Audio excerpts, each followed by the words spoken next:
Good day, everyone. Here's the gains, or losses, or gains when you lose. Because I lost, so I gained a little bit. So you get it. I'm starting this video out. Where are we? We're at the little fitness center that we have here on campus at the hospital. Fortunate enough to work at a facility where they care enough about employee fitness and all-around well-being to give us the privilege of having pretty good workout equipment. I mean, it's a couple treadmills, as you can see, an elliptical, little bike, bench, free weights. Like, we aren't just pounding it out in here for 3 hours like we at Gold's Gym or, working on your body sculpture. This is just to give you a little bit of energy and a little bit of fitness to work off your lunch or something like that. Or go get a quick 30-minute workout in. That's pretty much what this is designed for. So I like it. I'm here often now, more than I was a few months ago, because I promise I skipped out for months. And that's when them pounds started, them LBs.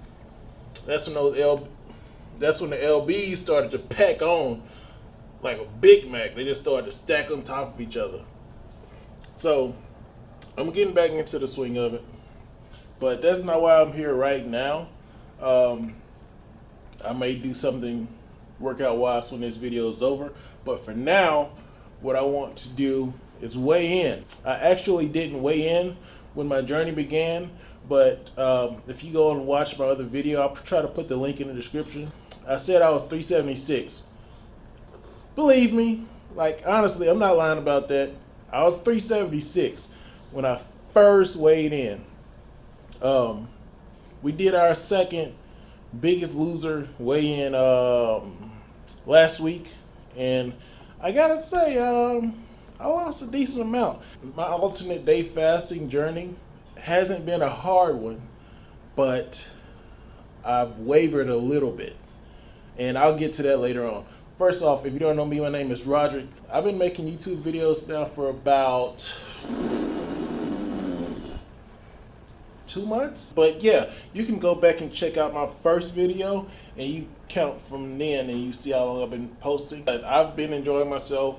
Everything's been working out fine. And I appreciate the one comment. I got one comment, and that's my first one. I read it 17 times. For that person who wrote that comment, don't think that it went unheeded. I read that comment 17 times.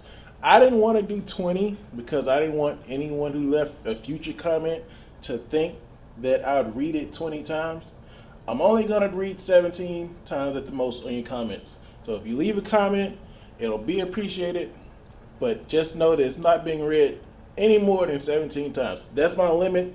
That's my cutoff. So I'm babbling. I got sidetracked.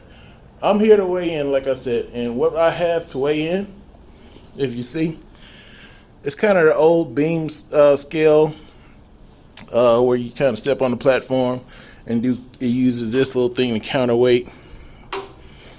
And these little sliders to tell how much you weigh. And I can already tell it is off. Maybe not. Maybe it might be okay. Okay, it's looking pretty good. So I know this is kind of archaic, this scale, as opposed to digital, but it's what I want as the simplest. It does not lie to you. Like, I have phones in my pocket and I have other stuff, but you know what? Forget all that. I'm stepping on with it. All right. Feet nice and steady. Let's see here. Try and hold this back far enough so we can get a good idea. I already know this bottom one, that's going to 300. I didn't make that much progress. Like, come on now, be real with yourself. Okay. All right, so we at 300, and this one. Now, last week, I couldn't even stand on the scale because this only goes up to 350. But this week, look at that.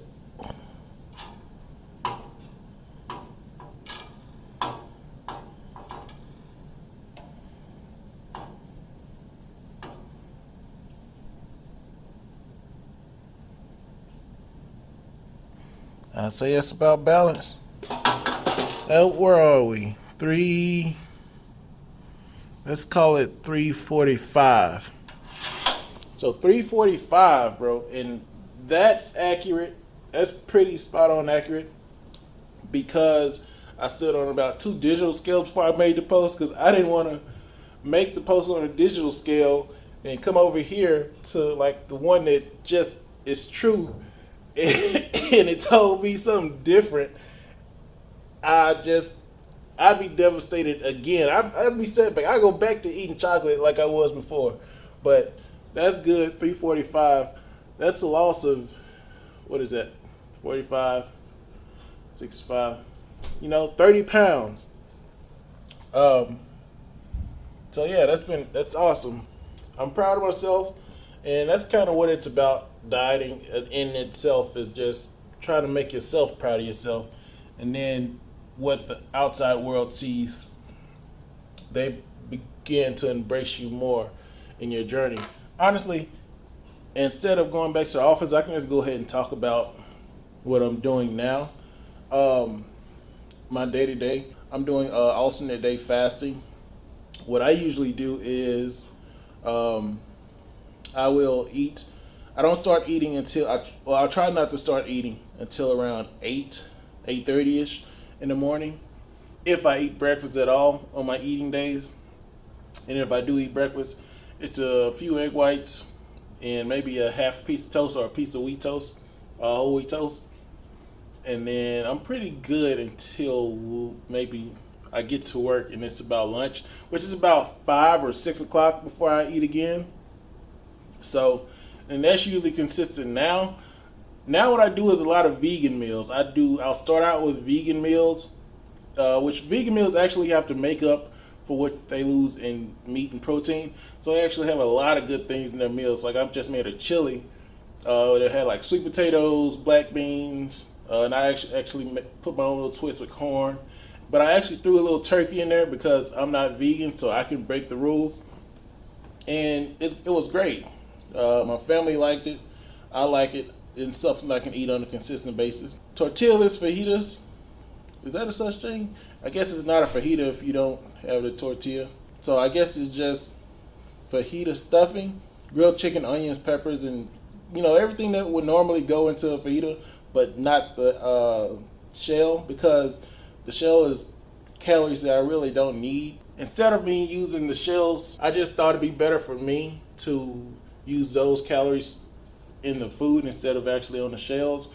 Because like I said, when I do eat meals, it's basically based off a volumetric diet as well. So I'm kind of doing 2 and 2.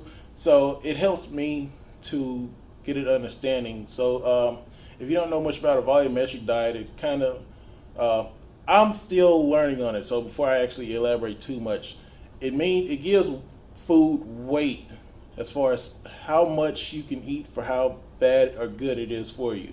So for instance, if you eat fruits and vegetables, soups and stews, things that are water based, that don't have a large caloric or fat content, you can eat more of it, as opposed to chocolates, red meats, things that do have a lot of calories, a lot of protein, which is good, but also sometimes a lot of sugar. And it's not saying that you can't eat it, but you should eat a lot less. So that works for me because it's not putting a restriction on my eating. And I'm doing something I never thought I'd do. I am giving up chocolate, or I'm not giving it up. Don't worry, chocolate. I am not leaving you just yet. I'm not giving up chocolate. I'm taking a sabbatical from chocolate. It's been my best friend, but it's like in Hangover when Mr. Chow and what's his name? What's Zach Galifianakis? Whoever character he played, they got together and they had fun, but bad things would happen. That's the relationship me and chocolate have, and I got to take a break from it. I don't want you to say goodbye just yet, though, chocolate. I mean, we may have a few rendezvous, late nights. If no one's looking, we will be together again. So don't panic. I'll see you later. So Anyway, no chocolate. What else am I giving up? I said I'd give up something else. It slipped my mind what it was. Oh, fried foods. Yes, I'm taking a break from fried foods. I'm a Southern boy. How I grew up, we kill a pig, we do snout to tail, we eating it all. If it can't be pickled, if it can't be put in a bottle, then we fry it up. Lips, ears, tail, feet. We take the ribs out. You smoke those. The skin, chicharron is what they call it in the Hispanic community. But yeah, we eat that whole thing. We fry what we can, and we just eat that. And so I grew up on that. So frying is near and dear time tradition in my family. It's still to this day, I think the best way to cook a chicken, but not the healthiest way to cook a chicken. I think it worked out for me. It's working out for my daughter as well. My daughter's now, but she's 3, so she just gets what I get, and we always know that it's a good meal for her. It's not anything that's too bad for her as a child. It was at one point when she was eating, we were giving her Burger King, and that's kind of where I was like, no, we have to draw a line somewhere. So we giving a burger, we can't give a they don't have quarter pounders. What do they have at Burger King? Whopper Jr. You don't get that to a 3-year-old. Come on now, that's us. But we knew better. But man, that's priorities get to piling up, and she got recitals and all that. We just go to Burger King, go there, drive through. But we hadn't done that in a while, but it's been done before. But we're trying to clean up to that. I hadn't struggled much with this diet so far. I'd say knock on wood. What I usually found that works is I'm big on taste. I'm not a foodie to an extent, but I do like the taste of food more so than I actually like the feeling I get when I swallow it.